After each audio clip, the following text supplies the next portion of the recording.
Hello friends, காலை வணக்கம். இன்றைக்கும் இந்த வாரம் உங்களோட சில சிந்திக்கக்கூடிய ஆலோசனைகளை கடவுளிலிருந்து உங்களுக்கு கொண்டு வருவதிலே நான் மிகவும் மகிழ்ச்சி அடைகிறேன்.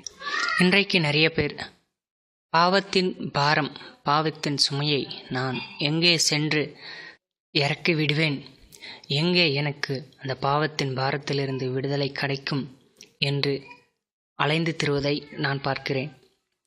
அதனை எப்படி எவ்விதமாக இறக்கிவிட வேண்டும் என்பதை ஒரு சிறிய கதை மூலமாக எக்ஸ்பிளைன் பண்ணுறேன்.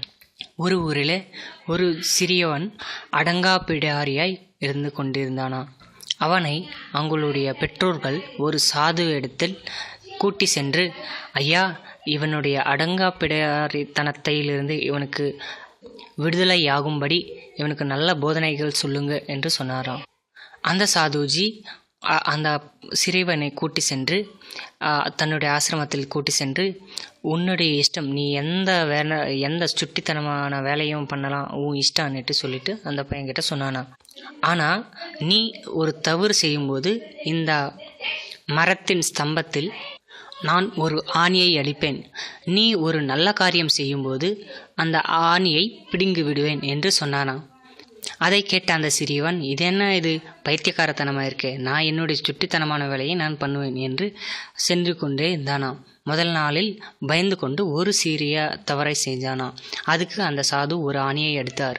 2வது நாள், 3வது நாள், அதுக்கப்புறமா அந்த பயமே போயிட்டு தன்னுடைய தவறான வேலைகளை செய்து கொண்டே இருந்தானா. அந்த சாதுஜி அந்த பையனை எந்த விதமான கேள்வியும் கேட்காம தவறு செய்யும் போதெல்லாம் ஒரு ஆணியை எடுத்து கொண்டே வந்திருந்தானா.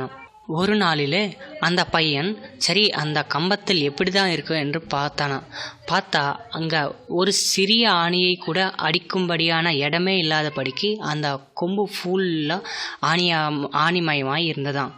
அதை கண்டு அந்த பையன், ஐயோ, நான் இவ்வளோ பெரிய இத்தனை தவறுகள் செய்து விட்டேனா என்று மனம் மாறி, இனிமே நான் நன்மையான காரியங்கள் செய்வேன் என்று ஒவ்வொரு நாளும் ஒவ்வொரு நன்மையான காரியத்தை செய்து கொண்டே வந்திருந்தானா.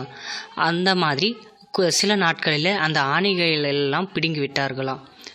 ஆனாலும் அந்த பையன் ரொம்ப வேதனைப்பட்டுனே இருந்தானா.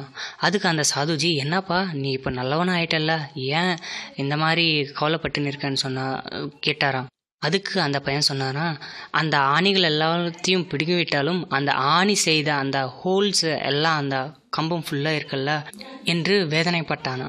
அதுக்கு அந்த சாது ஐயா மறுநாளில் ஒரு தச்சனை கூட்டி அதனுடைய ஒரு வார்னிஷ் வேலையெல்லாம் செய்து அதை நல்ல ஒரு கம்பமாக மாற்றி விட்டாராம்.